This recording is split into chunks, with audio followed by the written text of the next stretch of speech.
Corpului nu-i place când faci schimbare, cu toate ca tu știi conștient că sunt pentru binestarea lui. Primele 3 zile va fi cele mai grele și îți spun prin experiență pentru că eu de azi am eliminat de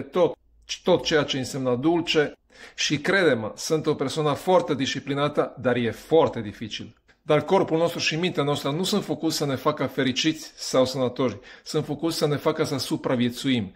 Corpul va face tot ce poate ca să rămână în confortul lui, cu toate că tu conștient știi că confortul acesta, cu mult zahăr, poate cu alcool, poate cu alte lucrurile care ai băgat în tine până acum și care nu sunt sănătoase, nu prea îți fac bine, corpul acolo vrea să rămână și o să te înnebunească cu tot felul de mesaje, cu tot felul de picuri glicemice, de coborări glicemice, în așa fel ca să-i dai ceea ce îi dădeai până acum. Dar noi nu vom cădea în capcana acesta, pentru că noi putem.